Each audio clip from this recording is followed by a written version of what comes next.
Once again, from the city of Chennai in India, we welcome you to the Divine Connection. एक बार फिर से भारत देश के चेन्नई शहर से हम डिवाइन कनेक्शन में आपका स्वागत करते हैं। Our program is recorded in the Good News television channel. हमारा program good news television channel पर रिकॉर्ड किया जाता है।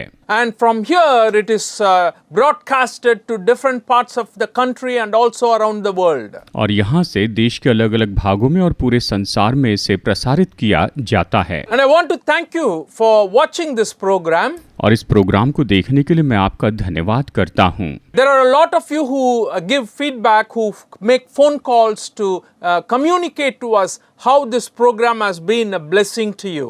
आप में से बहुत से लोग हमें फ़ोन कॉल करते हैं और फीडबैक देते हैं कि ये प्रोग्राम आपके लिए किस तरह से आशीष का कारण रहा है। And it's a great encouragement to us. और ये हमारे लिए बड़े प्रोत्साहन का कारण है। Thank you and God bless you.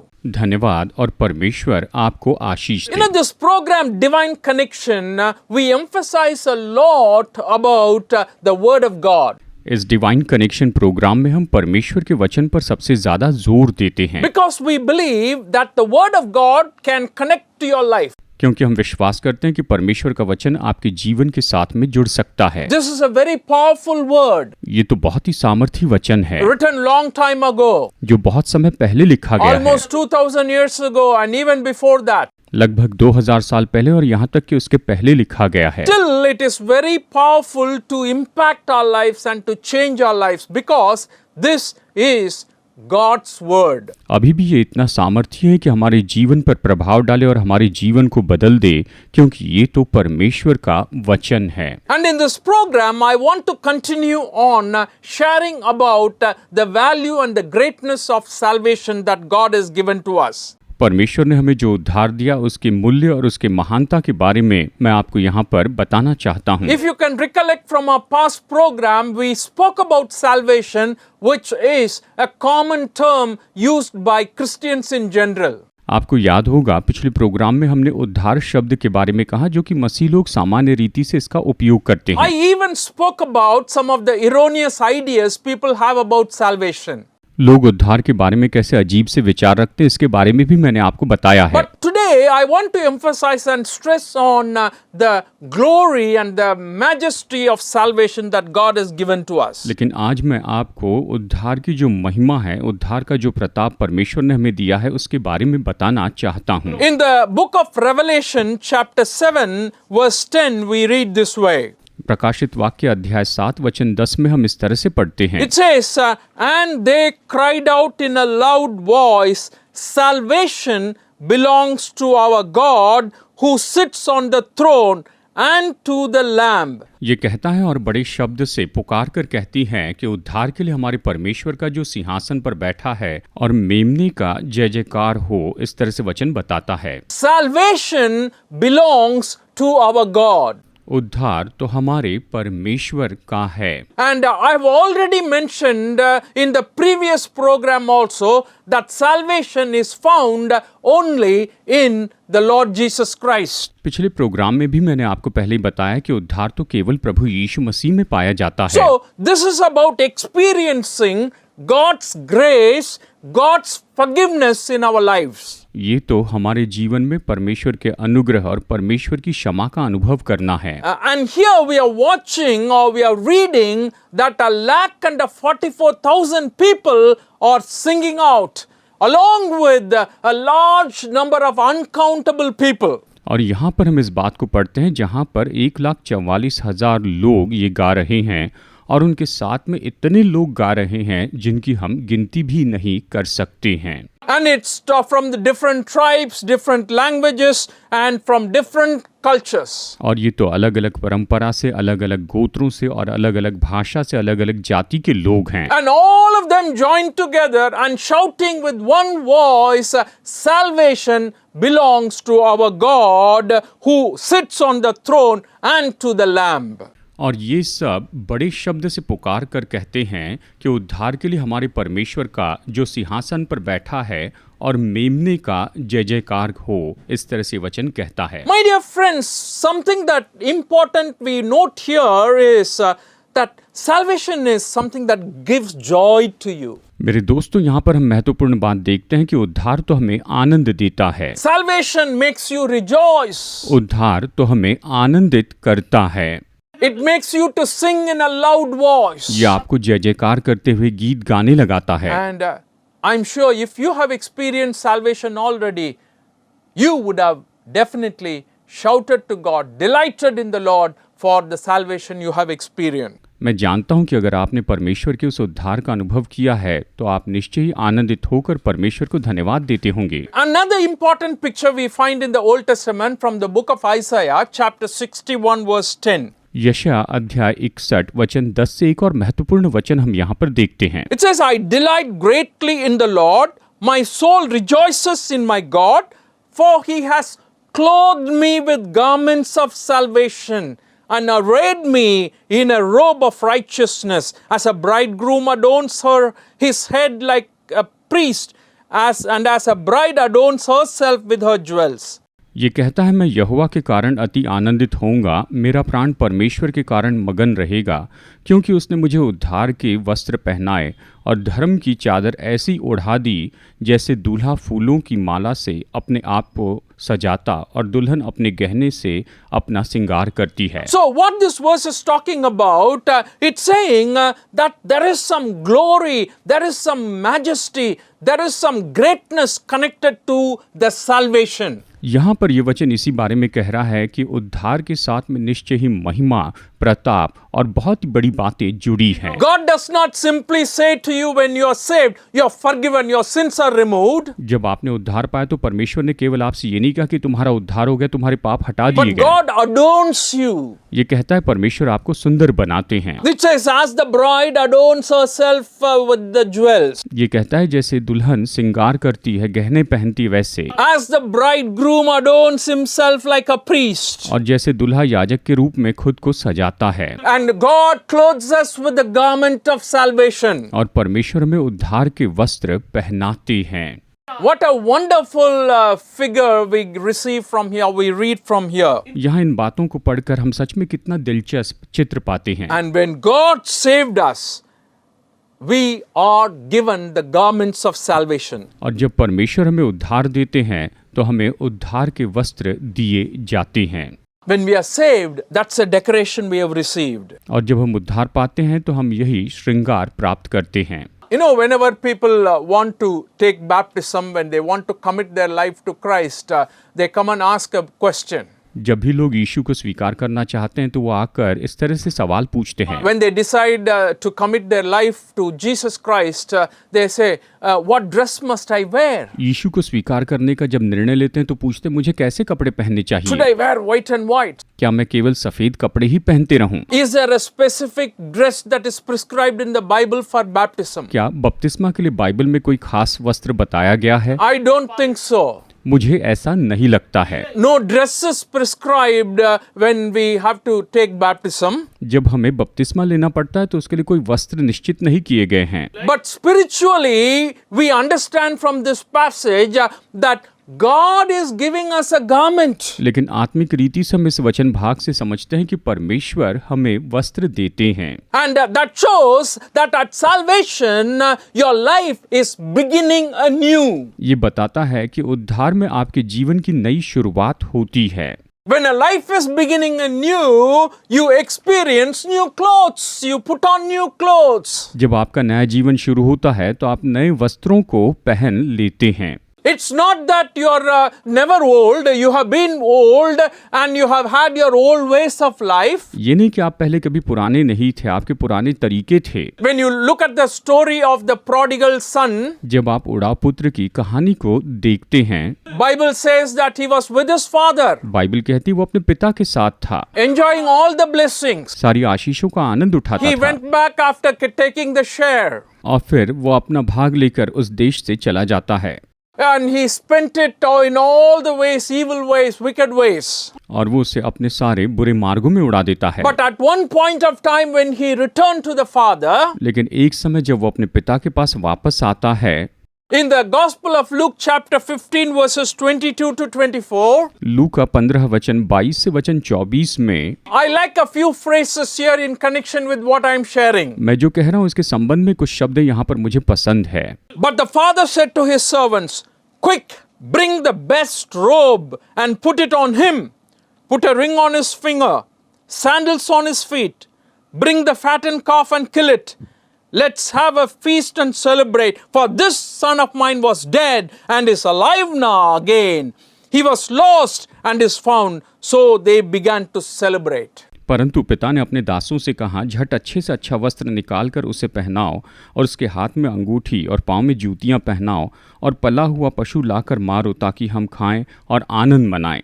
क्योंकि मेरा ये पुत्र मर गया था, फिर जी गया है, खो गया था, अब मिल गया है, और वे आनंद करने लगे। इस तरह से वचन बताता है। So dress is kind of connected with the beginning, a new beginning.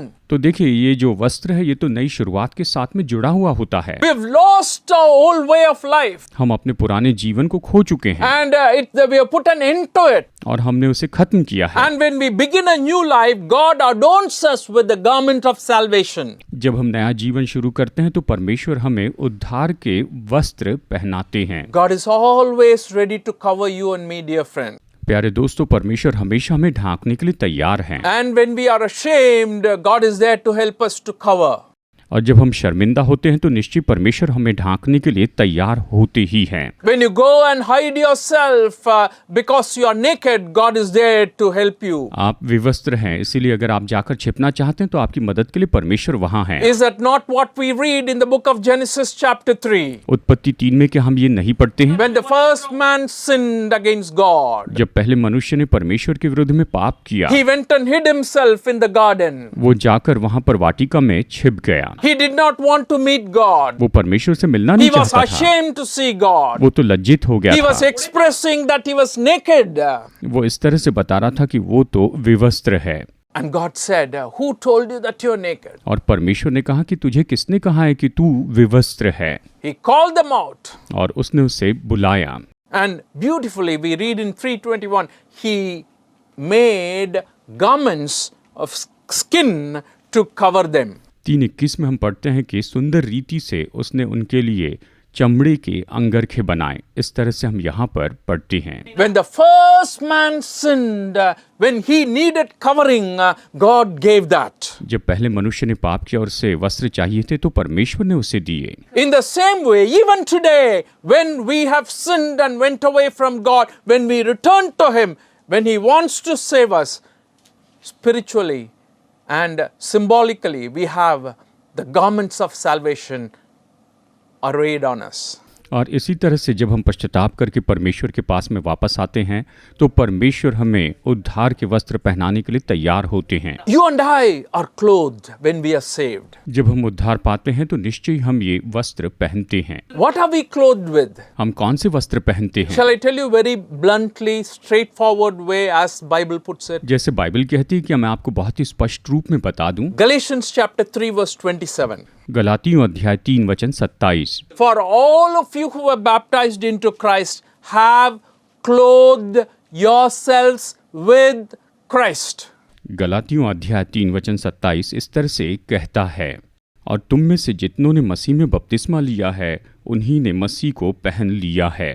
Oh, if you ask me, what have I worn or what am I clothed with? शायद आप मुझसे पूछे कि मुझे कौन से वस्त्र पहनाए गए। And I want to tell you, you have been clothed with Christ. मैं आपको बताऊं कि आपने मसीह को पहन लिया है। That means you are there, but you are covered with Christ. देखिए, आप तो मसीह यीशु के द्वारा ढांक दिए गए हैं। When people see you, they see Christ in you. जब लोग आपको देखते हैं तो वो आप में मसीह को देखते हैं। That's why I say salvation is a glorious thing. और इसलिए मैं कहता हूँ उद्धार बहुत ही महिमा में बात है। It's a wonderful thing. ये बहुत ही अद्भुत बात है। That's what God gave us freely. यही तो परमेश्वर ने हमें मुफ्त में दिया है। When we are saved, or in other words, when our sins are forgiven and our relationship begins with Jesus Christ, we are clothed with Christ. That's the image Bible gives. जब हम उद्धार पाते हैं, हमारे पाप क्षमा होते हैं, यीशु के साथ का हमारा संबंध शुरू होता है, तो हम मसीह को पहन लेते हैं और बाइबल हमें यही तो तस्वीर देती है। At the same time, what God does is He declares us to be righteous. और इसी के साथ परमेश्वर क्या करते हैं, वो तो हमें धर्मी के रूप में घोषित करते हैं। Oh, are you righteous in you or in your own self? क्या आप अपने खुद के कामों से या खुद आप धर्मी हैं? Definitely not. बिल्कुल नहीं, We are sinful. हम पाप में हैं। How are we then made righteous? तो फिर हमें धर्मी कैसे बनाया गया है? This righteousness is not from ourselves. ये धार्मिकता तो हमारी खुद की अपनी ओर से नहीं है। This righteousness is something Jesus earned by shedding his blood on the cross of Calvary for you and me. हम ये धार्मिकता पाए, इसके लिए यीशु मसीह ने कलवरी के क्रूस के ऊपर अपना लहू बहा दिया। So when you believe in him, he says, I give you my righteousness to you. जब आप उस पर विश्वास करते हैं तो वो कहते हैं कि मैं तुम्हें अपनी धार्मिकता देता हूँ। Your sinfulness is completely removed and covered by Jesus Christ. आपका पापमय होना उसे पूरी तरह से दूर किया जाता है, उसे ढांक दिया जाता है। And that's the miracle happening when we are saved. और जब हम उद्धार पाते हैं तब यही तो काम होता है। Romans chapter 3 verses 23 to 25. Romeo अध्याय 3 वचन 23 से 25 तक। For all have sinned and fallen short of the glory of God, and all are justified freely by his grace through the redemption that came by Christ Jesus. God presented Christ as a sacrifice of atonement through the shedding of his blood to be received by faith. He did this to demonstrate his righteousness because in his forbearance he had left the sins committed beforehand unpunished. Romeo अध्याय 3 वचन 22 से 25 आइए पढ़ते हैं। इसलिए कि सबने पाप किया है और परमेश्वर की महिमा से रहित हैं, परंतु उसके अनुग्रह से उस छुटकारे के द्वारा जो मसीह यीशु में है सेत में धर्मी ठहराए जाते हैं, उसे परमेश्वर ने उसके लहू के कारण एक ऐसा प्रायश्चित ठहराया जो विश्वास करने से कार्यकारी होता है कि जो पाप पहले किए गए और जिनकी परमेश्वर ने अपनी सहनशीलता से आनाकानी की, उनके विषय में वो अपनी धार्मिकता प्रकट करें। So, whoever believes in Jesus Christ can be made righteous. इसलिए जो कोई प्रभु यीशु मसीह पर विश्वास करता है वो धर्मी बनाया जा सकता है। My dear friends, that is the secret of Christian belief, Christian faith. मेरे दोस्तों, यही तो मसीह विश्वास का भेद है, रहस्य है। Not many people could believe it, accept it. बहुत से लोग इस पर विश्वास करके इसे स्वीकार नहीं कर सकते हैं। A lot of people question this very idea of salvation. बहुत से लोग तो उद्धार के इस विषय पर ही सवाल उठाते हैं। We know why God did this. जानते हैं परमेश्वर ने ये क्यों किया? Simply because the salvation that he gave us can never be earned. ये केवल इसीलिए है कि जो उद्धार परमेश्वर ने हमें दिया उसे हम कभी नहीं कमा सकते हैं। However much you try, you cannot pay adequately enough. चाहे आप कितनी भी कोशिश क्यों न कर ले, आप पर्याप्त रूप में इसके लिए चुका नहीं सकते हैं। You cannot pay as much as it's needed. और जितनी इसकी जरूरत है आप उतने रूप में इसका दाम नहीं चुका सकते हैं। You cannot sacrifice animals and get salvation. आप पशुओं का बलिदान करके उद्धार नहीं पा सकते हैं। That's why God knew fully well you cannot save yourself, you cannot pay anything. That's why he justifies us freely because of the blood shed on the cross of Calvary. और परमेश्वर इसे अच्छी रीति से जानते थे और इसीलिए कलवरी के क्रूस पर उसने अपना लहू बहाया और उसके द्वारा आपको उसने मुफ्त में उद्धार दिया है। Romans chapter 5 verse 1. रोमियो अध्याय 5 वचन 1। Therefore, since we have been justified through faith, we have peace with God through Jesus Christ. Romeo अध्याय 5 वचन 1 आइए एक साथ मिलकर पढ़ते हैं। सो जब हम विश्वास से धर्मी ठहरे तो अपने प्रभु यीशु के द्वारा परमेश्वर के साथ मेल रखें। My dear friends, this is something very, very special and unique which we need to understand very strongly to be enjoying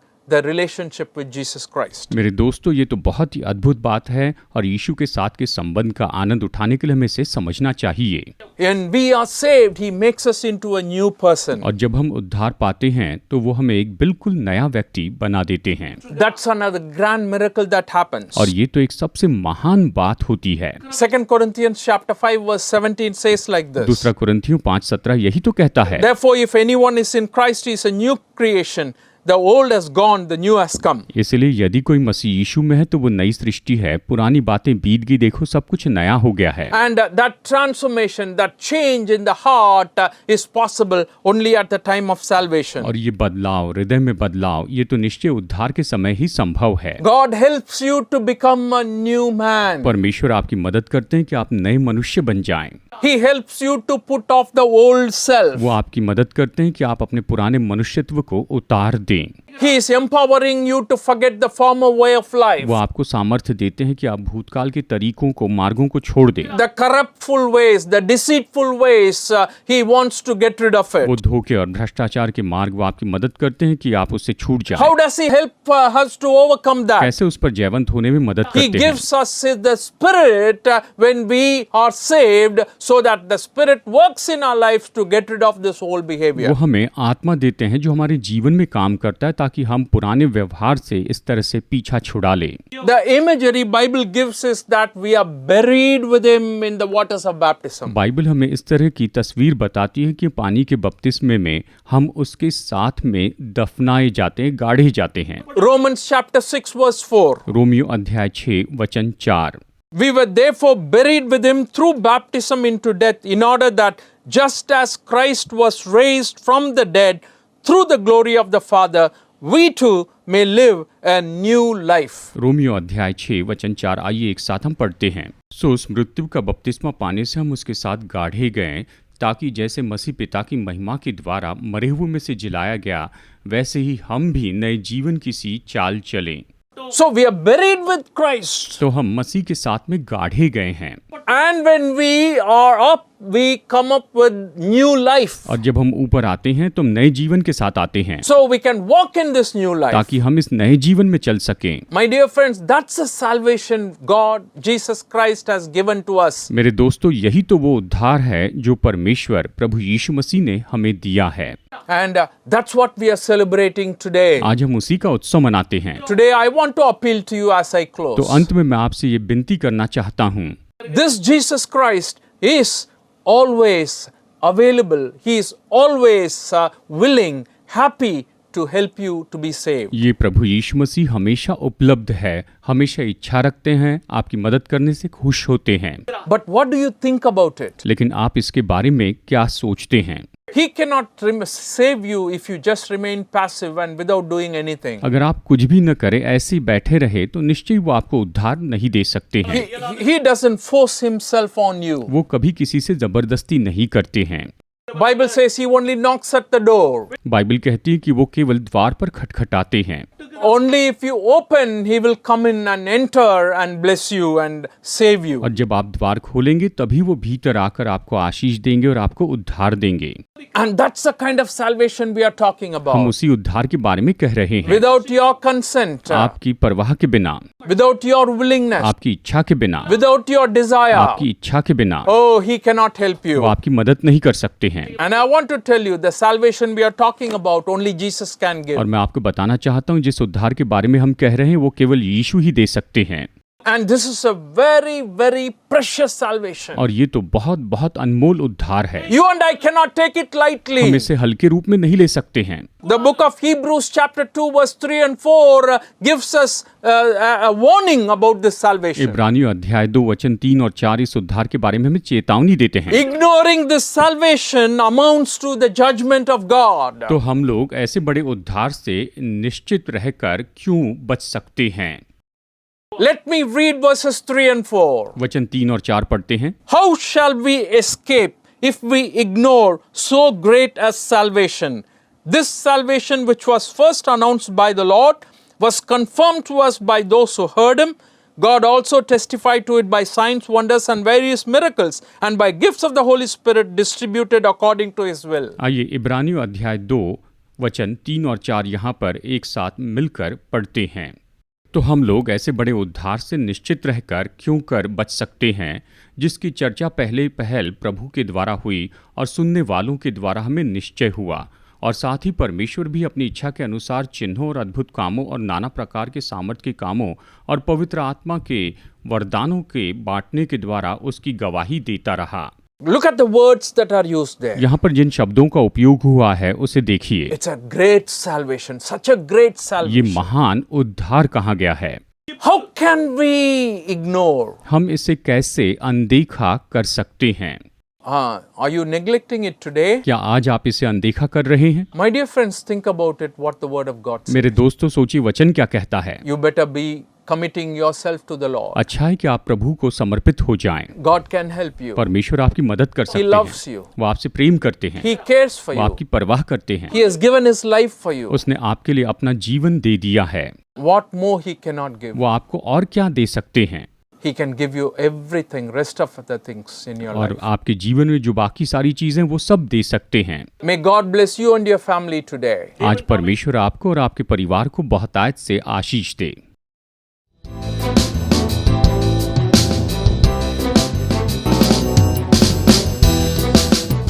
Study the Word of God in a private and personal way through our online study website. Contact number